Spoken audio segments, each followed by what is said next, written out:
नाशिक शहरातून जाणाऱ्या रिंग रोडमध्ये अनेक शेतकऱ्यांच्या जमिनी बाधित होत आहेत।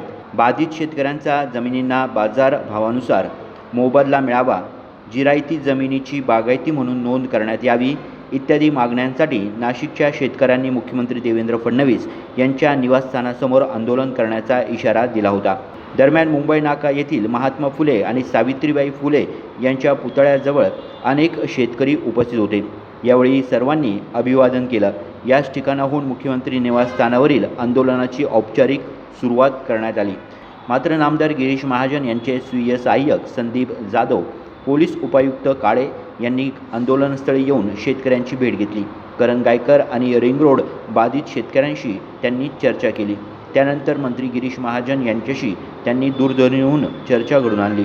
येत्या शनिवारी रिंग रोड प्रकल्पासंदर्भात उच्चस्तरीय बैठक घेणार असून त्यावेळी खासदार, आमदार, जिल्हाधिकारी, नगररचना विभाग तसेच मंत्रालयातील वरिष्ठ सचिव उपस्थित राहतील। या बैठकीत रिंग रोड बाधित शेतकऱ्यांच्या मागण्यांवर सविस्तर चर्चा करून उचित मार्ग काढण्याचा प्रयत्न करू असं आश्वासन नामदार गिरीश महाजन यांनी दिले।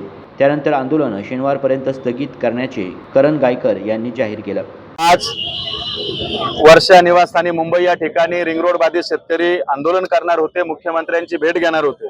परंतु तत्पूर्वी या ठिकाणी नामदार गिरीशभाऊ महाजन यांचे शिवसहाय्यक संदीपभाऊ जाधव आणि नाशिक पोलीस आयुक्त डीसीपी काळे साहेब यांनी या ठिकाणी येत गिरीशभाऊंशी फोनवर चर्चा करून दिली। येत्या शनिवारी दुपारी शेतकऱ्यांची जिल्हाधिकारी कार्यालयात या ठिकाणी मीटिंग आयोजित करण्याचं त्यांनी पूर्णपणे आश्वासन दिल्यामुळे आणि तोपर्यंत नाशिक जिल्हाधिकारी कुठली नोटीस किंवा कुठली छोटी खरेदी करणार नाहीत या विषयाचं सुद्धा नाशिक जिल्हाधिकारी यांच्याकडून आम्हाला आश्वासन दिल्यामुळे आजचं मुंबईचं वर्षा निवासस्थानाचं आंदोलन या पवित्र स्थळी क्रांतीसूर्य महात्मा ज्योतिबा फुलेंच्या या स्मारकाच्या प्रांगणात आम्ही स्थगित करत आहोत।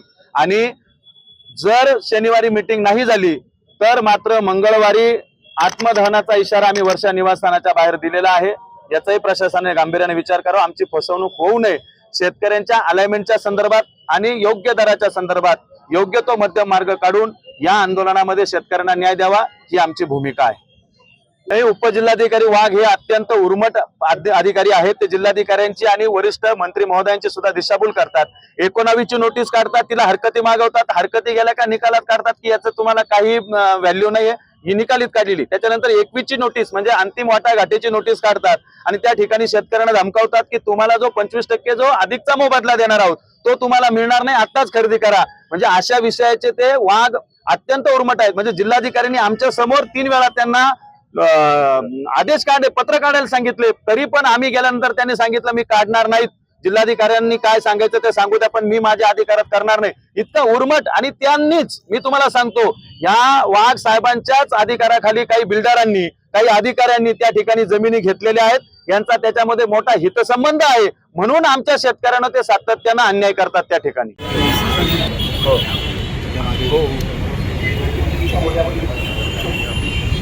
भाऊ आम्हाला फक्त आपण वेळ वार फायनल सांगा आणि वेळ सांगा।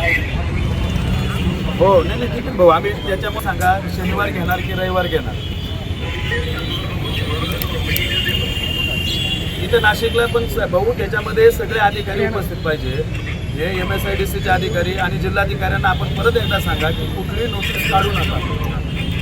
तुम्ही लगेच फोन करून त्यांना सांगा आणि संदीप भाऊंना पण इथून परत एकदा जिल्हाधिकाऱ्यांना सांगा। माननीय नामदार गिरीशभाऊ महाजन साहेबांचा शेतकरी प्रतिनिधी आणि सर्व शेतकऱ्यांसोबत आपण बोलणं करून दिलेलं आहे। शेतकऱ्यांच्या प्रमुख मागण्या ज्या आहेत त्या रिंग रोड अलाइनमेंट मध्ये मोबदला वाढवून मिळणे, योग्य मोबदला मिळणे आणि जी अलाइनमेंट काही त्यांच्या घरावरून काही विहिरी वगैरे याच्यातून क्षेत्रातून जात आहे त्याच्यात बदल करणे असे अपेक्षित आहे।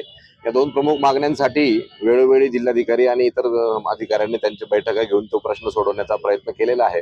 परंतु शासन दरबारी काही गोष्टी ज्या आहेत त्या मांडणे गरजेचं असल्या कारणाने माननीय मंत्री नामदार गिरीश महाजन साहेबांनी आता सर्व शेतकऱ्यांशी संवाद साधलेला आहे आणि त्यांना विनंती केली आहे की आपण पुढे कुठेही आंदोलन न नेता इथं स्थगित करावे व त्या संदर्भाने जी बैठक आहे ती प्रमुख बैठक सर्व अधिकाऱ्यांच्या उपस्थितीमध्ये नाशिक येथे घेण्यात येईल। स्वतः व्यक्तिशः मंत्री महोदय उपस्थित राहून सर्व लोकप्रतिनिधी वगैरे यांना निमंत्रित करून ती बैठक होणार आहे आणि त्या विनंतीला मान देऊन आता सर्व शेतकऱ्यांनी येथे पुढील आंदोलन स्थगित केले आहे, त्याबद्दल आम्ही आभारी आहोत। आमची 11 बिघे जमीन जाते, घर जाते, आम्हाला योग्य भाव द्यावा जेणेकरून ही जमीन गेल्याच्या नंतर आम्हाला कुठेतरी जमीन घेता आली पाहिजे, आमच्या लेकरा बाळांची सोय झाली पाहिजे।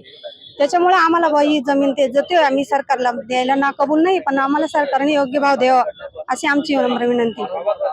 जमीन जाती येणे करेल आहे आमची जमीन, तरी बागायती जमीन लावलेली येणे करेल जमीन आहे आमची. आम्हाला रेट पाहिजे येण्याची. गिरीश महाजन यांनी जिल्हाधिकाऱ्यांशी संपर्क साधून आवश्यक त्या सूचना दिल्याचं सांगितलं. तथापि शनिवारी होणाऱ्या बैठकीत ठोस निर्णय न झाल्यास मुख्यमंत्री देवेंद्र फडणवीस यांच्या निवासस्थानासमोर शेकडो शेतकरी आंदोलन करतील असा इशारा करण गायकर यांनी दिला आहे. यावेळी रिंगरोड बाधित अनेक शेतकरी उपस्थित होते. गुड्डू शेख, दिशा न्यूज, नाशिक.